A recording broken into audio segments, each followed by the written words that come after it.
Soul land थी the legend of dragon king के इस एपिसोड की शुरुआत में हम देखते हैं कि ज़ई और जो होते हैं काफी हैरान होते हैं और कहते हैं कि सोचा न था कि हमारे अपोनेंट जो होंगे वो इतने ज्यादा अमेजिंग लोग होंगे और अब कोई हैरानी नहीं हो रही है जो वो इतने ज्यादा स्ट्रॉन्ग थे। और न सिर्फ इतना बल्कि वो तो सिर्फ अपनी असली स्ट्रेंथ के 70% को ही इस्तेमाल कर रहे थे। तो टीचर वो भी कहते हैं कि इतना भी ज्यादा डिस्करेज मत हो क्योंकि जिन्होंने तुम पे अटैक किया था वो पास्ट के लेजेंड थे और तुम लोग बस टांग सेक्ट को ज्वाइन करने का इंतजार करो और जैसे ही तुम टांग सेक्ट को ज्वाइन कर लोगे तो तुम्हें कई सारी अपॉर्चुनिटीज मिलेंगी जिससे कि तुम हॉल ऑफ हीरोज में एक्सपीरियंस को हासिल करके इम्प्रूव कर सको।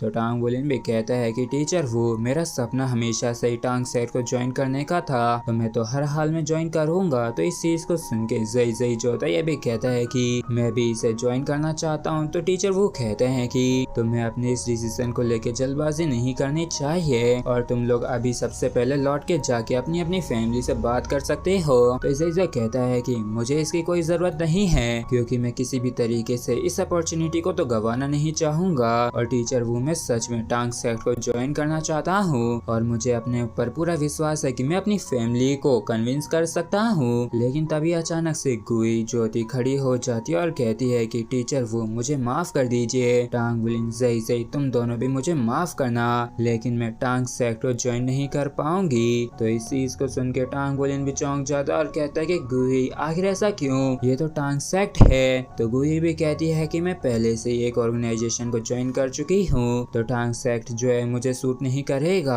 तो टांग वुलिन कुछ कहने ही वाला होता है कि तभी टीचर वो कहते हैं कि सभी लोगों के अपने अपने इंटरेस्ट होते हैं इसलिए उन्हें फोर्स नहीं किया जा सकता है और गुई जिस हिसाब का तुम्हारा टैलेंट है तो इस चीज से कोई फर्क नहीं पड़ता है कि तुम कहाँ जाती हो, तुम डेफिनेटली शाइन करोगी और मैं तुम्हारे लिए डिफरेंट कॉम्बैट क्लास को अरेंज कर दूंगा। तो गुई भी इनकी शुक्रिया अदा करती है। टांग वुलिन भी कहता है कि गुई लेकिन ये जो टांग सेक्ट है ये पिछले 20,000 सालों से यहाँ पे एग्जिस्ट करता है और टांग सेक्ट से तो अनगिनत लेजेंड्स आए हैं। तो इस चीज को सुन के गुई भी थोड़ी उदास सी हो जाती है और फिर कहती है कि मुझे माफ करना वुलिन क्योंकि यहाँ पे आने से पहले ही डिसाइड कर चुकी थी कि मैं स्पिरिट पगोडा को ज्वाइन करूंगी इसलिए मैं किसी और दूसरी ऑर्गेनाइजेशन को ज्वाइन नहीं कर सकती हूँ और यही स्पिरिट पगोडा की रिक्वेस्ट है। और इस चीज को सुनकर टांग वुलिन भी चौंक जाता है जबकि टीचर वो भी हैरान होते हैं और सोचते हैं कि आखिर कब स्पिरिट पगोडा ने गुई के साथ कांटेक्ट किया और वाकई में उनके हाथ इस तक काफी जल्दी पहुंच गए हैं। लेकिन जो भी उन्होंने पक्का rebelling spirit assassin platform experience या फिर usual weekly spirit assassin platform experience के दौरान ही इसके साथ कांटेक्ट किया होगा क्योंकि एकलौती यही दो जगह हैं जहाँ पे गुई ने अपनी काफी खतरनाक तरीके से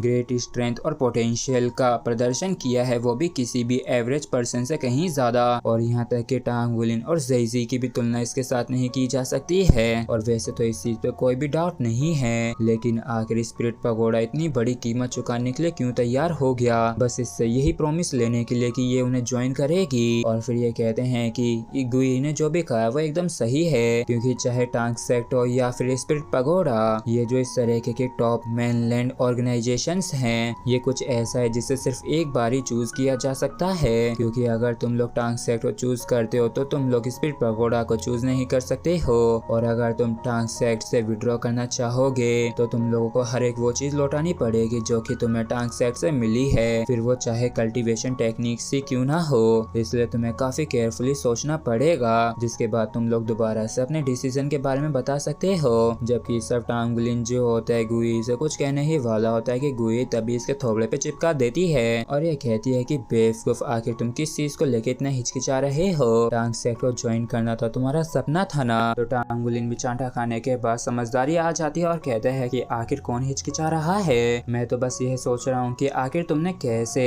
स्पिरिट पगोडा को ज्वाइन करने के बारे में सोचा। और फिर ये कहता है कि टीचर वो चिंता मत करिए मेरा ये ड्रीम है इसलिए मैं डिसाइड कर चुका हूँ कि मैं टांग सेक्ट को ज्वाइन करूंगा। तो इस पर ज़ई भी कहता है कि मैं भी टांग सेक्ट को ज्वाइन करना चाहता हूँ। तो टीचर वो भी कहते हैं कि बहुत ही बढ़िया, आज का ये जो एग्जाम है यहीं पे खत्म होता है, बाद में तुम लोगों को बस कुछ इन्फॉर्मेशन ही भरने की जरूरत पड़ेगी और मैं बाद में टांग सेक्ट से रिलेटेड सारे रूल्स तुम्हें बाद में बता दूंगा कि इसे ज्वाइन करने के क्या रूल्स हैं, क्या बेनिफिट्स है और क्या ऑब्लिगेशंस हैं। जबकि टांग वुलिन जो होता है थोड़ा सा उदास बैठा होता है और क्योंकि ये लौट के जाते टाइम उदासी बैठा होता है कि तभी गुई कहती है कि टांग वुलिन तुम्हें क्या हो गया। तो टांग वुलिन भी कहता है कि कुछ भी नहीं। तो गुई भी कहती है कि क्या ऐसा इसलिए क्योंकि मैं टांग सेट को ज्वाइन नहीं कर सकी और इतनी सी बात पे तुम इतने उदास हो गए, क्या तुम पागल हो? तो टांगुलिन कहता है कि अरे नहीं, मुझे बस ऐसा महसूस हो रहा है जैसे कि अब हम अलग हो रहे हैं। तो गुई भी कहता है कि माना कि मैं टांग सेट को ज्वाइन नहीं कर रही हूँ, लेकिन इसका मतलब ये नहीं है कि मैं क्लास 0 को भी छोड़ के जा रही हूँ। चिंता मत करो, हम कभी भी अलग नहीं होंगे। और तुम्हारी ये जो ऐसी हालत हो रही है, तो इसको देख के ऐसा लग रहा है कि तुम वाकई में अंदर से काफी उदास हो। क्या तुम वापिस से उन्हीं लोगों के बारे में सोच रहे हो जो कि तुम्हें छोड़ गए हैं? तो इस पर टांगुलिन भी हामी भर देता है। तो गुई भी कहती है कि पास्ट के बारे में मत सोचो, क्योंकि लोगों को आगे बढ़ता रहना पड़ता है। तो टांगुलिन भी कहता है कि हाँ, तुमने बिल्कुल सही कहा। तो गुई भी कहती है कि तुम तो सच में काफी इमोशनल वीक बंदे हो। तो टांगुलिन कहता है कि हाँ, शायद ऐसा हो सकता है। और लौट के आने के बाद टांगुलिन सोचता है कि हमारा जो सेमेस्टर है वो फाइनली खत्म हो गया है। इस वजह से क्लास 0 स्टूडेंट्स जो हैं उन्हें 1 मंथ का वेकेशन मिला है। और वेकेशन के दौरान गुई और ज़ई जो है ये अकेडमी से चले गए और सिर्फ यहाँ पे हमारा टांगुलिन ही अकेला बचा होता है, जिसे मालूम नहीं होता है कि आखिर ये कहाँ जाए। और ये सोच रहा होता है कि क्या मुझे लौट के ग्लोरी बाउंड सिटी जाना चाहिए। मॉम एंड डैड जो है वो तो वहाँ पे नहीं है, तो उसे तो मैं अपना घर नहीं मान सकता हूँ। तो कैसा रहेगा कि मैं टीचर मांगतियान के पास चला जाऊँ, उनके फोर्जिंग स्टूडियो में जो कि ईसी सिटी में है। और जब टांगुलिन ऐसे ही टहल रहा होता है कि तभी टीचर वो इसके पास आते हैं और कहते हैं कि टांगुलिन, आखिर वेकेशंस को लेके तुम्हारा क्या प्लान्स हैं? अगर कोई प्लान नहीं है तो चलो मेरे साथ आओ। और इसी के साथ फ्रेंड्स हमारा एपिसोड यहीं पे खत्म होता है। अगर आप लोगों को वीडियो अच्छा लगा हो तो प्लीज चैनल को सब्सक्राइब और वीडियो को लाइक करना बिल्कुल भी ना भूलें। Thank you.